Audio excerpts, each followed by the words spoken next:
जय हिंद दोस्तों, मैं मोहित साख आज आपका फिर से हार्दिक स्वागत करते हैं अपने YouTube चैनल पर। उम्मीद है आप लोग सभी लोग बढ़िया होंगे और एकदम अच्छे से एंजॉय कर रहे होंगे हमारी क्लास है। और आपको हमारी क्लास पिछली कैसी लगी उनके बारे में ज़रूर कमेंट करके ज़रूर बता दें। और देखो भाई, तो मेरा मेन मोटो जो है, मैं यानी यहाँ पे हिंदी और इंग्लिश दोनों कवर करके पढ़ा रहा हूँ। तो मेन मोटो यही है कि हम Hindi board as well as CBSE board दोनों को कवर करके चलें। ठीक है, जितनी मैं हिंदी यूज़ करता हूँ तो उतनी हिंदी CBSE बोर्ड वालों को भी आनी चाहिए, और जितनी मैं इंग्लिश यूज़ करता हूँ उतनी इंग्लिश CBSE बोर्ड वालों को भी आनी चाहिए। तो इससे पहले की क्लास में मैंने आपसे बात कर रखी थी एक्सरसाइज 1.3 इंटीजर यानी पूर्णांक की एक्सरसाइज के बारे में बात कर रहे थे, जिसमें हम आपको 5 क्वेश्चन तक करा चुके थे। इसके बाद आज हम शुरुआत करेंगे क्वेश्चन नंबर 6 से। देखो भाई, तो क्वेश्चन नंबर 6 है हमारे पास। क्वेश्चन नंबर 6 में दे रखा है freezing process requires that room temperature be lowered from 40 degree Celsius at the rate of 5 degree Celsius. यानी देखो क्या दे रखा है क्वेश्चन में, दे रखा है हमें कि एक रूम टेम्परेचर है कोई, तो जो रूम टेम्परेचर है वो 40 डिग्री है, और उसके बाद यानी वो 5 डिग्री सेल्सियस यानी 5 डिग्री सेल्सियस प्रति घंटे कम हो रहा है। उसके बाद उसने पूछ रखा है what will be the room temperature 10 hours after the process begin. देखो भाई, तो क्वेश्चन में क्या दे रखा था हमें, क्वेश्चन में दे रखा था कि एक room temperature 40 degree Celsius room temperature है, और उसमें लोअर रेटिंग यानी उसका टेम्परेचर में गिरावट आ रही है, यानी उसके तापमान में गिरावट आ रही है 5 डिग्री सेल्सियस पर आवर। और पूछ रखा है उसने हमें क्वेश्चन में आगे पूछ रखा है कि रूम टेम्परेचर बताओ, यानी कमरे का तापमान बताओ 10 घंटे बाद कितना हो जाएगा। तो देखो भाई, हम इसमें क्या करेंगे, देखो टोटल यानी हमें रूम टेम्परेचर जो दे रखा है वो कितना दे रखा है 40 डिग्री सेल्सियस। इसके बाद यानी लोअर रेटिंग कितनी हो रही है इसमें 5 डिग्री सेल्सियस, और रूम टेम्परेचर कितना वो कितने घंटे बाद पूछ रहा है 10 घंटे बाद। तो देखो हम इसमें क्या करेंगे, पहले हम इसमें 1 घंटे का निकाल दे, 1 घंटे में कितना यानी चेंज होगा। तो 1 घंटे का देखो कैसे निकालें, 1 घंटे का निकालें। सबसे पहले अगर हम 1 घंटे का निकालेंगे तो क्या करना पड़ेगा, देखो फॉर 1 आवर,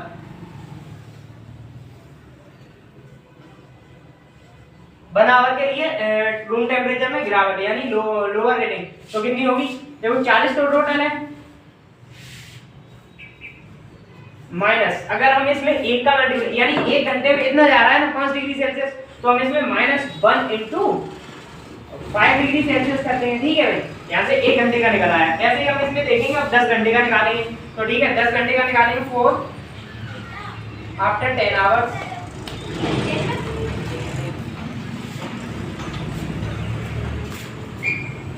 का देखो भाई कैसे निकालेंगे इसमें, देखो टोटल कितना था हमारे पास 40। ठीक है, इसके बाद हमें पता है कि 1 घंटे में कितना जा रहा है 1 इंटू 5 डिग्री सेल्सियस, यानी 1 गुणा 5 डिग्री सेल्सियस 1 घंटे में कम हो रहा है। तो हम 10 घंटे में कैसे निकालेंगे, 10 घंटे में हम इसमें 10 का गुणा तो करेंगे, यानी इसमें जो है 5 डिग्री सेल्सियस में 10 का गुणा कर देंगे, 10 का मल्टीप्लाई कर देंगे। तो ठीक है, तो हम इसमें मल्टीप्लाई बाय 10 इंटू 5 कितना हुआ 40, 40 10 5 50 50।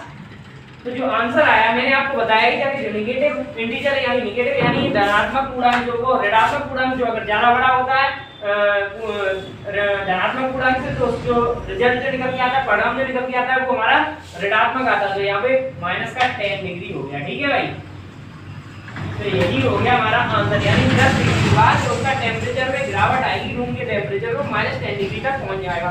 तो इसके बाद हम इसका 7 क्वेश्चन देखते हैं। 7 क्वेश्चन में 3 पार्ट है, तो इसके देखो 7 क्वेश्चन का फर्स्ट पार्ट देखो हमसे क्या पूछ रहा है।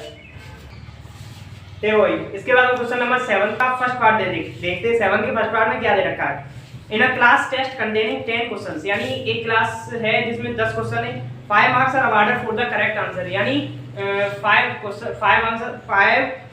5 marks are awarded for the every correct answer and the -2 marks are awarded for every incorrect answer, यानी एक क्वेश्चन सही करने पर 5 मार्क्स मिलते हैं और एक क्वेश्चन गलत करने पर 10 मार्क्स मिलते हैं।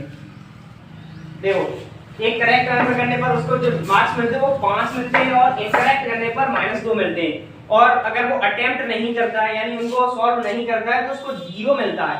तो उसमें दे रखा है कि मोहन नाम का कोई बंदा है जिसने 4 करेक्ट आंसर किए और 6 इनकरेक्ट आंसर किए, तो उसका स्कोर कितना होगा। तो देखो भाई, करेक्ट आंसर के लिए पहले हम उसका निकालते हैं। करेक्ट आंसर के लिए marks gain for correct answer move one marks.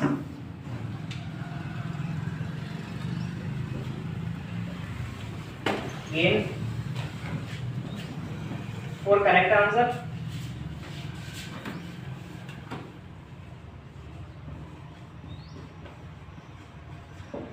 कितना करेक्ट किया इसमें दे रखा है 4 करेक्ट किए है ना, तो 4। अब देखो हम इसमें क्या करेंगे, यानी अगर कोई चीज 2 रुपए की आ रही है, यानी कोई चीज, यानी हम पेंसिल लेने गए 2 रुपए की आ रही है, हम 5 पेंसिल लेने आए तो 2 का मल्टीप्लाई ही तो करना पड़ेगा। ऐसे देखो 5 क्वेश्चन है ना, 5 क्वेश्चन, एक क्वेश्चन का हमें मिलता है 4 और 5 क्वेश्चन का तो कितना मिलेगा 4 × 5 इक्वल टू कितना हो गया 20 मार्क्स। ठीक है भाई, 20 मार्क्स उसको करेक्ट करने पर मिलते हैं। और gain for incorrect answer, incorrect पे कितना मिलता है, देखो इनकरेक्ट पे उसको कितना मिलता है, इनकरेक्ट करने पर कितना मिलता है, इनकरेक्ट के लिए कितना मिलेगा, उसने इनकरेक्ट उसने कितने किए 6 किए ना, और कितना मिल रहा है माइनस का 2 मिल रहा है, तो 6 × -2 तो कितना हो गया, यानी प्लस माइनस का अगर हम मल्टीप्लाई करते तो हमेशा माइनस का आता है, तो 6 × 2 = 12, यानी माइनस का 12 आया आंसर इसका। ठीक, वो इसका यानी नेगेटिव, यानी अगर इनकरेक्ट करता है तो माइनस का 12 मार्क्स मिलता है, और करेक्ट करता है तो प्लस का 20 मार्क्स मिलता है। और टोटल कितने थे 10 क्वेश्चन थे। अब इसके बाद पूछा है वो कितना स्कोर उसने गेन किया, तो देखो भाई टोटल स्कोर कितना हो गया उसका, टोटल स्कोर देखते हैं, टोटल स्कोर कितना 20। टोटल स्कोर के लिए हम ऐड करेंगे ना 20 - 12, 20 ± -12 इज इक्वल टू कितना हो गया 8 मार्क्स उसके टोटल उसने गेन किया। ठीक है भाई, 8 मार्क्स उसने गेन किए। इसके बाद ये वाला हमारा क्वेश्चन कंप्लीट हो गया। इसके बाद हम 7 का सेकंड पार्ट, यानी 7 का सेकंड पार्ट है, इसमें भी सेम यही है, यही कंडीशन जो उसमें इस क्वेश्चन में दे रखा था वही कंडीशन इसमें, तो एज इट इज ऐसे ही हो जाएगा। अगर नहीं होता है तो आप प्लीज कमेंट कर देना। और जो 7 का थर्ड पार्ट है वो भी इसी की तरह, उसमें भी आप देख लेना, अगर नहीं होगा तो आप कमेंट करके बता सकते हो कि नहीं हो रहा है, तो हम उसको आगे सॉल्व करवा देंगे। इसके बाद देखो हम 8 का फर्स्ट पार्ट देखेंगे, क्वेश्चन नंबर 8 देखेंगे। ठीक है भाई,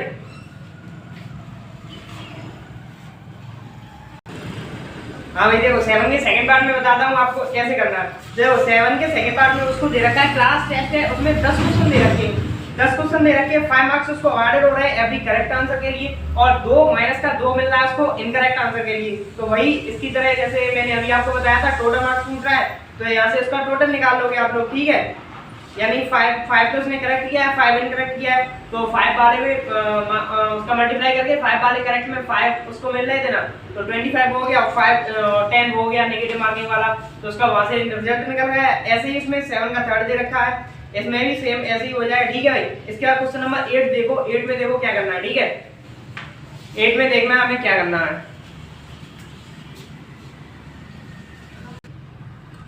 देखो इसके बाद हमारे पास क्वेश्चन नंबर 8 है। क्वेश्चन नंबर 8 में क्या दे रखा है, a white cement company earns a profit of ₹8 per bag, 8 रुपए पर बैग, यानी कोई कंपनी है सीमेंट की, वो 8 रुपए पर बैग, यानी व्हाइट सीमेंट पे प्रॉफिट लेती है 8 रुपए पर बैग की, और उसके बाद और इसको बेचती है 8 रुपए पर बैग की प्रॉफिट से बेचती है। और ग्रे सीमेंट है एंड 5 रुपीस पर bag of grey cement sold, यानी लॉस लेती है, यानी उसको प्रॉफिट तो इसमें 8 रुपए की होती है, इसमें लॉस होता है ग्रे सीमेंट पे 5 रुपए पर बैग की।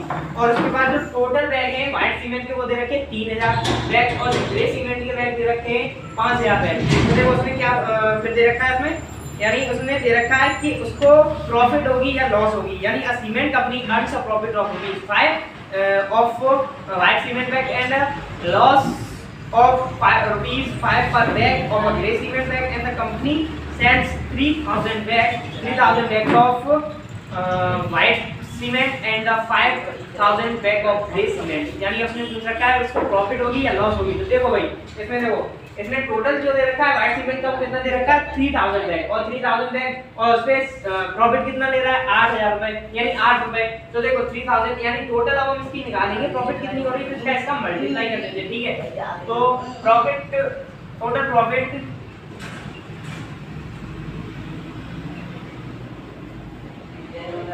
ऑफ व्हाइट सीमेंट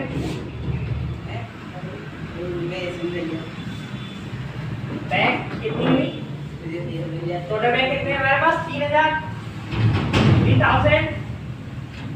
कितने रुपए पर बैग पे मिल रहा है 8 रुपीस। तो इसका मल्टीप्लाई करते हैं, ठीक है भाई। तो मल्टीप्लाई करने पर कितना आया 24000, यानी 24,000 रुपीज जो है इसको प्रॉफिट के, यानी प्रॉफिट जो कर रहा है व्हाइट सीमेंट पे वो 24,000 कर रहा है। इसके बाद देखो ग्रे सीमेंट पे लॉस कितना हो रहा है इसको, तो देखो टोटल लॉस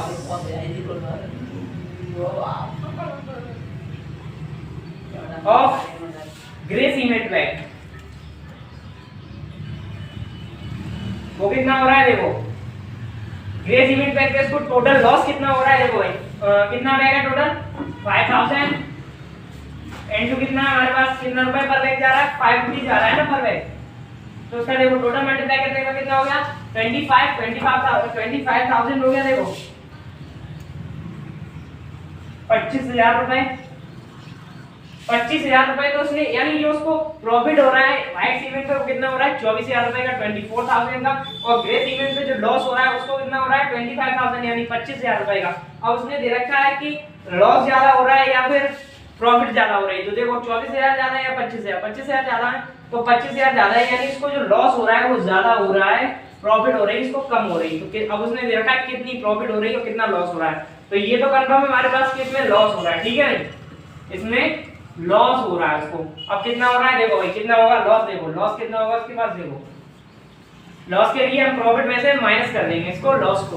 तो देखो कितना लॉस होगा, यानी 25,000 यानी लॉस है ना 25,000 माइनस ऑफ 24,000। तो जो लॉस रुपीज आया वो कितना आया 1,000 रुपए, ठीक है भाई,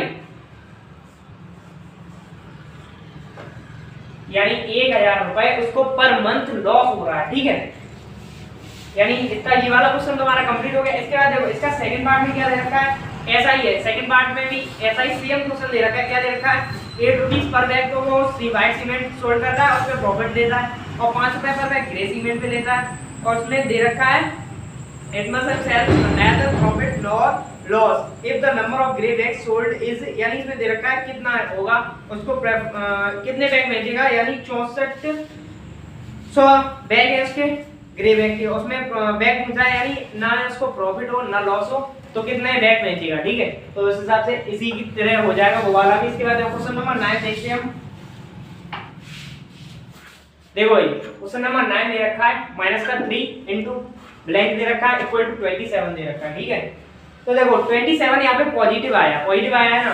तो देखो पॉजिटिव के लिए मैंने आपको बताया था पॉजिटिव कब आता है, अगर हम किन्हीं माइनस और माइनस का मल्टीप्लाई करते हैं तो हमेशा पॉजिटिव आता है। यानी ये बात अब हमारे पास कंफर्म हो गई कि यहाँ पे जो इंटीजर आएगा, यहाँ पे जो पूर्णांक आएगा वो नेगेटिव इंटीजर आएगा, यानी ऋणात्मक पूर्णांक आएगा। तो ठीक है ऋणात्मक आएगा ना। तो सपोज कर लो कि यहाँ हमारे पास माइनस का y है, ये तो कंफर्म हो गया कि हमारे पास माइनस ही आएगा, क्योंकि हमें पता है माइनस माइनस का मल्टीप्लाई करने पर हमारे पास प्लस का इंटीजर आता है, जो हमें रिजल्ट में दे रखा है प्लस का 27। तो देखो y सपोज कर लिया ना मैंने, तो अगर हम y का अगर 3 में मल्टीप्लाई करेंगे तो कितना आ गया 3y हो गया पॉजिटिव का, क्यों माइनस का मल्टीप्लाई करने पर माइनस प्लस हो जाता है 3y पॉजिटिव इक्वल टू 27। यानी यहाँ यहाँ देखो यहाँ हमें ये लगा के चलते, यानी हमें सपोज कर लेना है कि यहाँ पे पॉजिटिव आएगा हमेशा, यानी जो y की वैल्यू आएगी वो पॉजिटिव आएगी। अब देखो यहाँ पे हम अगर यहीं से ले लेंगे तो यहाँ पे आके गड़बड़ हो जाएगी, तो आगे हम देख लेंगे, यानी इसके हिसाब से आगे हम साइन लगा लेंगे। तो ठीक है, यानी y ले लिया यहाँ पे, y का मल्टीप्लाई किया 3 में, तो माइनस का 3y, हमें माइनस का ही बताना है यहाँ पे, यानी हमें रिजल्ट से मतलब है, तो माइनस का 3y। अब हम इसको 3 को इसके डिवाइड में लेके जाएंगे, 27 के डिवाइड में लेके जाएंगे, ठीक है।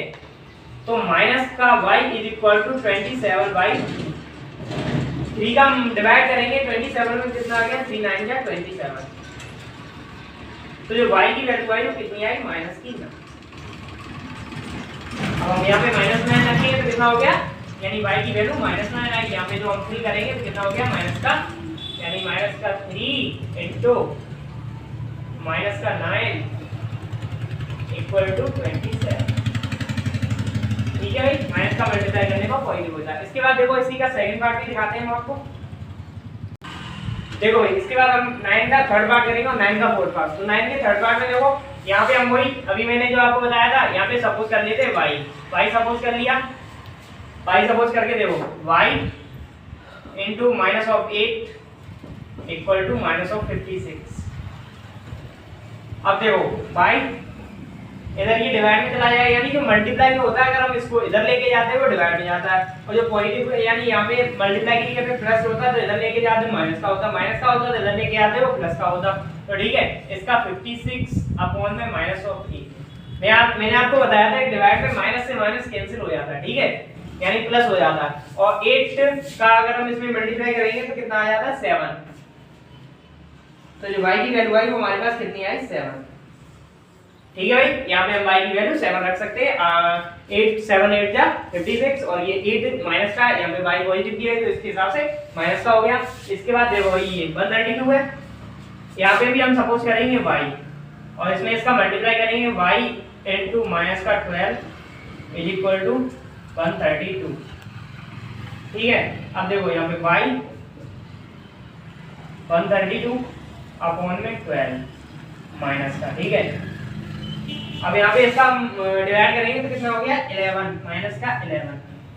y की जो वैल्यू आई तो कितनी आई 11 निकल गई। तो यहाँ पे 11 का इसमें माइनस का आया, माइनस का माइनस में मल्टीप्लाई करके प्लस का 132 हो गया। ठीक है भाई, इसके बाद ये वाली हमारे पास एक्सरसाइज कंप्लीट होती हुई, यानी 1.3 एक्सरसाइज कंप्लीट। इसके बाद जो रह गई वो एक्सरसाइज 1.4 रह गई, उसके भी हम कुछ क्वेश्चन देखेंगे, और आज आपको ये फिनिश ही करके जाएंगे। अगले दिन अगली जो वीडियो आएगी उसमें हम नेक्स्ट चैप्टर की शुरुआत करेंगे। देखो भाई, इसके बाद नेक्स्ट एक्सरसाइज देखो भाई, अब हम आपके सामने शुरुआत करते हैं एक्सरसाइज 1.4 का। तो 1.4 के फर्स्ट क्वेश्चन के हम फर्स्ट पार्ट कवर करेंगे। देखो भाई, फर्स्ट पार्ट में क्या दे रखा है हमें, दे रखा है माइनस का 30 डिग्री, माइनस का 30 डिवाइड बाय 10। ठीक है, अब देखो हम आपको बताते हैं, हम डिवाइड जो करते हैं वो कैसे करते हैं, चाहे डिवाइड यानी हम आपको ऐसे ही करके बताएंगे। ठीक है, 30 लिया है यहाँ पे, 10 लिया कितना होता है 30, ये खत्म। अब जब माइनस प्लस का, यानी मैंने आपको बताया था अगर हम डिवाइड में एक इंटीजर माइनस का एक इंटीजर प्लस का है तो जो रिजल्ट निकल के आया वो किसका आएगा, माइनस का आएगा। तो यहाँ पे देखो कितना हो गया, इसका हम डिवाइड इसमें करेंगे तो कितना हो गया माइनस का 3। ठीक है, इसके बाद देखो इसी का सेकंड पार्ट में हमें क्या रखा है 50 डिवाइड बाई माइनस ऑफ 5। अभी मैंने आपको बताया था कि जो अगर एक इंटीजर, यानी एक इंटीजर इसमें माइनस का है और एक इंटीजर इसमें प्लस का है, तो जो हमारे पास रिजल्ट निकल के आएगा वो तो किसका आएगा, माइनस का। अब हमें पता है यानी हम 5 का डिवाइड तो कर ही लेते हैं 50 में, तो कितना आता है 5 10 जा 50, यानी 10 बार जाएगा तो कितना हो गया यहाँ पे माइनस का 10। ठीक है, इसके बाद देखो इसका हम करते हैं आपके सामने फोर्थ पार्ट, फर्स्ट के फोर्थ पार्ट में क्या रहता है, माइनस का 49 डिवाइड बाई 49। ठीक है, इसमें भी वही कंडीशन लगेगी कि रिजल्ट किसका आएगा, इसमें भी माइनस का, क्योंकि एक इंटीजर पॉजिटिव है एक इंटीजर नेगेटिव है। और हमें पता है अगर हम किसी का यानी 7 का अगर हम 7 में डिवाइड करते हैं कितने बार जाता है 1 टाइम, तो ऐसे ही हम 49 का अगर हम 49 में करेंगे तो कितना आएगा, रिजल्ट जो निकल के आएगा 1, वो भी किसका, माइनस का। इसके बाद देखो हम इसका पार्ट उठाते हैं आपके सामने 6 पार्ट। देखो 6 पार्ट में क्या लिखा है 0 डिवाइड बाई माइनस का 12। अब इसमें कितना आएगा, अगर हम 0 का डिवाइड माइनस का 12 यानी माइनस का 12 में करेंगे तो जो हमारे पास रिजल्ट आएगा, मैंने आपको बताया था अगर हम 0 का डिवाइड करते हैं कितना आता है 0 में डिवाइड करते, नॉट डिवाइड, 0 में डिवाइड करते तब 0 आता, 0 से डिवाइड करते तब नॉट डिवाइड। यही देखो, अब हमारे पास एक और देखो इसी का पार्ट, इसका हम देखते हैं 7th पार्ट।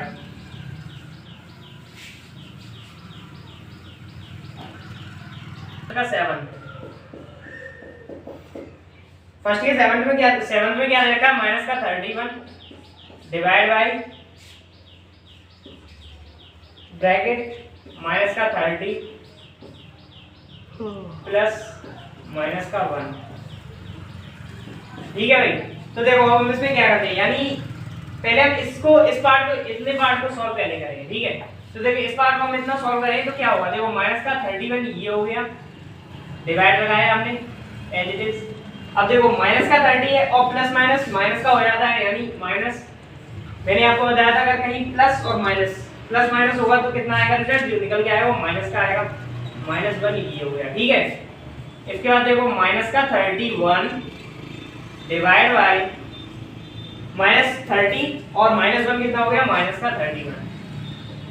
अब मैंने आपको बताया था कि अगर सेम नंबर से किसी का डिवाइड करते हैं तो जो रिजल्ट आता है वो कितना आता है, 1। तो वो था यार ये देखो ये दोनों सेम है, तो माइनस का 31 में माइनस के 31 से करेंगे तो माइनस इंटीजर का डिवाइड माइनस इंटीजर में हो रहा है, तो जो रिजल्ट निकल के आएगा वो पॉजिटिव इंटीजर आएगा, तो यहीं से इसका कितना हो गया 1, यानी प्लस का 1।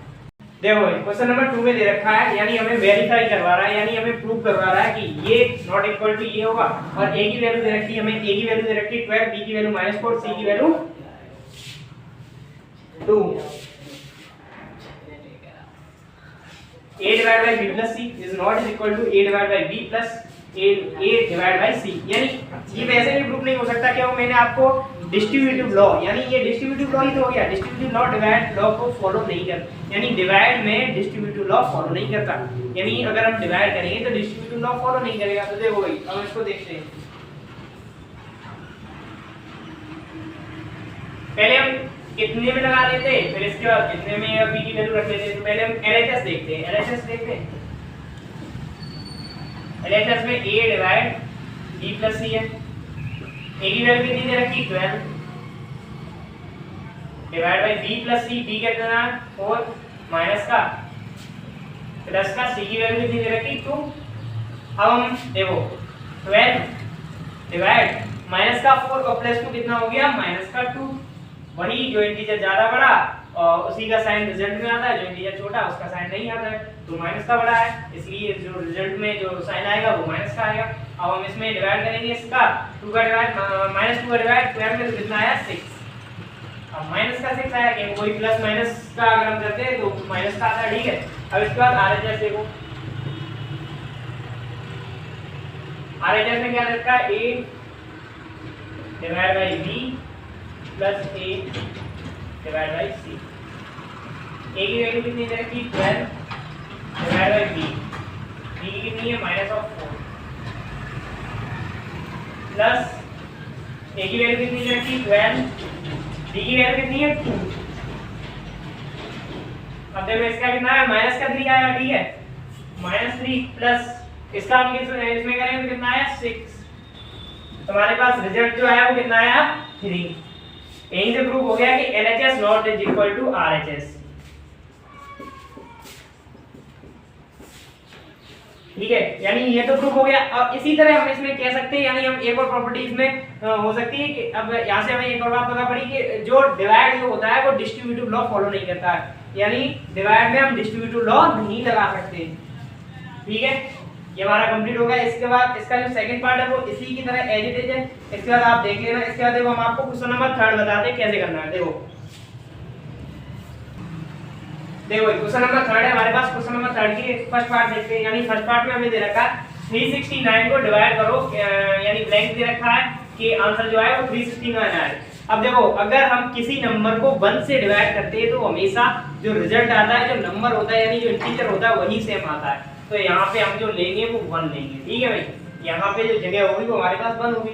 अब देखो वहाँ पे उस क्वेश्चन में देखो -75 divide blank is equal to -1। अब मैंने आपको बताया था अगर कोई इंटीजर है यानी किसी इंटीजर को अगर हम a को यानी a कहीं लिखा है, a को डिवाइड अगर हम a से करेंगे तो रिजल्ट जो आएगा वो हमारे पास 1 आएगा, ठीक है। इसी तरीका से 75 को a मान लिया और जो रिजल्ट जो आया वो हमारे पास 1 आया।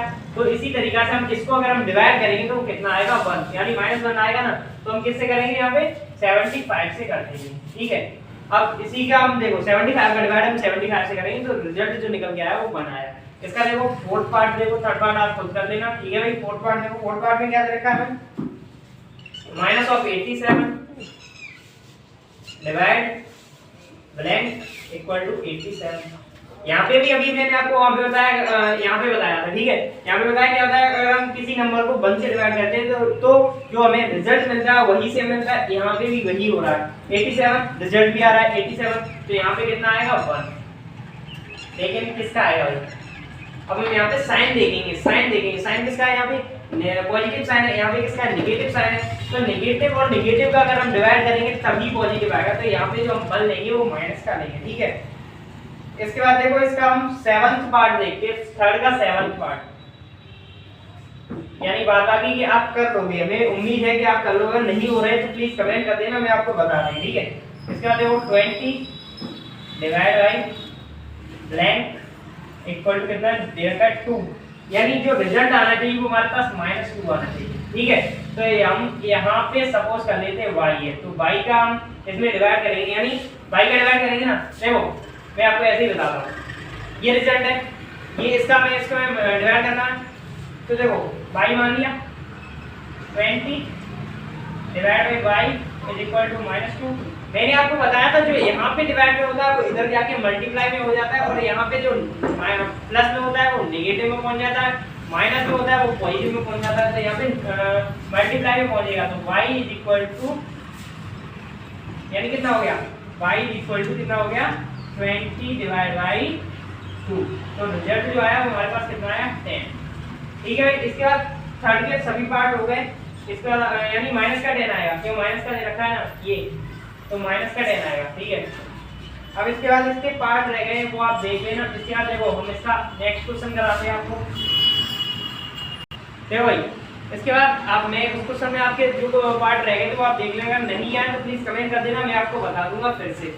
तो देखो इसके बाद फोर्थ क्वेश्चन है, फोर्थ क्वेश्चन में हमें क्या दे रखा है, फोर्थ क्वेश्चन दे रहा है हमें, देखो फोर्थ क्वेश्चन में दे रखा है, यानी कोई ऐसे 5 पेयर लो इंटीजर्स के, यानी a और b के ऐसे पेयर्स लो, यानी a और b के वो पेयर दे रहा है कि ऐसे 5 पेयर लो जिनका, यानी क्या दे रखा है a डिवाइड बाय b, यानी a का अगर हम a डिवाइड करेंगे, a का डिवाइड करेंगे b से, तो जो रिजल्ट आना चाहिए वो -3 आना चाहिए, ठीक है। ऐसे वो रिजल्ट मांग रहा है, यानी ऐसे पेयर मांग रहा है जिनका a और b के अगर हम रिजल्ट उनका डिवाइड करें तो -3 आना चाहिए। तो देखो इसका हम फर्स्ट पार्ट देखते हैं, यानी फर्स्ट पार्ट में यानी फर्स्ट पेयर देखते हैं। फर्स्ट पेयर इसका क्या बनेगा, फर्स्ट पेयर में देखो अगर हम 9 का डिवाइड, यानी माइनस का आना चाहिए, 9 का डिवाइड अगर हम -3 से करेंगे तो कितना आएगा हमारे पास -3 आएगा, ठीक है। इसके बाद देखो हम सेकंड पार्ट में देखो 15 का डिवाइड -5 से कर दिया मैंने, कितना आया -3 सेकंड।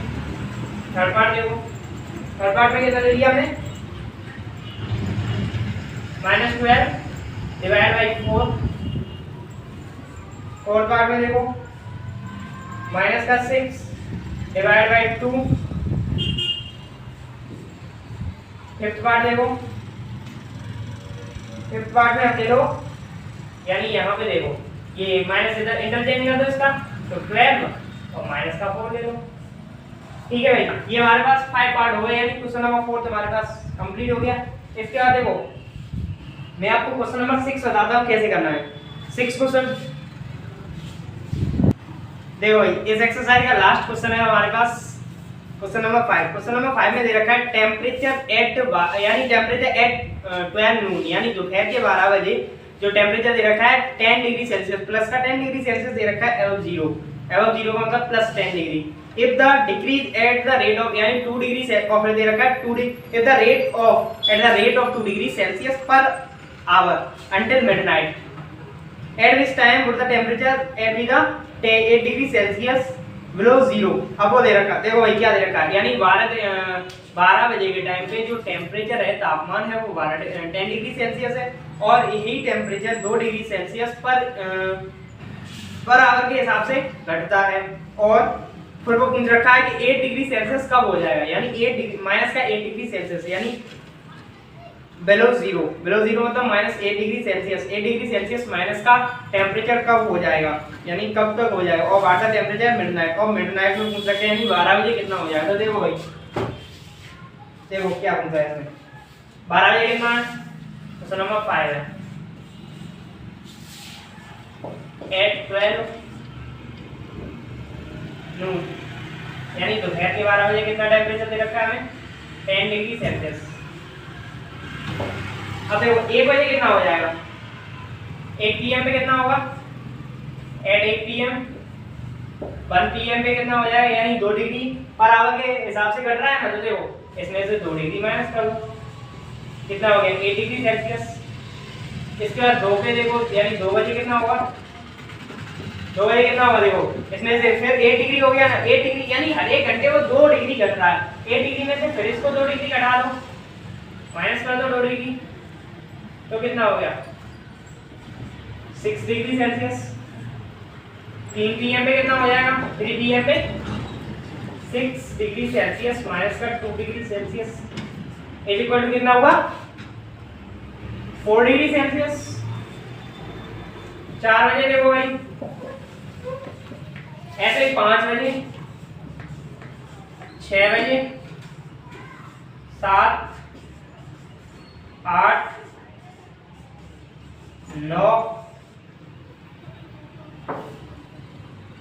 यानी 8 बजे तक देखो पहले, यानी 4 डिग्री सेल्सियस माइनस का 2 degree Celsius is equal to 2 degree Celsius. ठीक है, 5 बजे देखो कितना होगा, 5 बजे टेम्परेचर 2 डिग्री सेल्सियस माइनस का 2 degree Celsius is equal to कितना होगा 0 डिग्री सेल्सियस। जो 5 बजे जो हमारे पास टेम्परेचर होगा वो माइनस का यानी 0 डिग्री सेल्सियस हो गया। इसके बाद जो अब शुरू हुआ वो हमारे पास माइनस में चलना शुरू हुआ।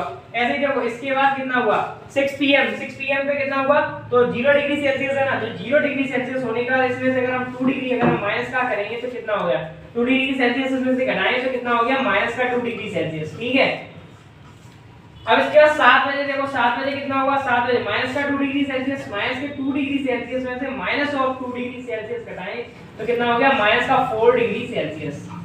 ऐसे ही 8 बजे कितना हो जाएगा, 8 बजे देखो 2 डिग्री सेल्सियस यानी माइनस का 4 डिग्री सेल्सियस तक तो हम पहुंच गए थे, माइनस के 4 डिग्री सेल्सियस और माइनस का 2 degree Celsius is equal to कितना हो गया माइनस का 6 डिग्री सेल्सियस। ठीक है, 6 डिग्री सेल्सियस तो हो गया। इसके बाद देखो, इसके बाद हम यहाँ पे देखते हैं साइड में। ठीक है,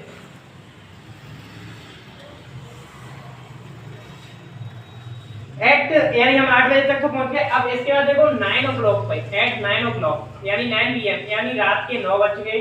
9 बजे के बाद देखो 9 बजे कितना हो जाएगा माइनस का 6 डिग्री सेल्सियस और माइनस का यानी हर घंटे में कितना घट रहा था 2 डिग्री सेल्सियस, तो कितना हो गया माइनस ऑफ 8 डिग्री सेल्सियस। यहाँ पे देखो अब हमारा एक क्वेश्चन तो यहाँ पे पार्ट कंप्लीट हो गया, यानी इसने दे रखा था कि माइनस का 8 डिग्री सेल्सियस यानी बिलो 8 डिग्री सेल्सियस कब हो जाएगा, तो बिलो 8 डिग्री सेल्सियस कितने पे हो जाएगा 9 बजे तक।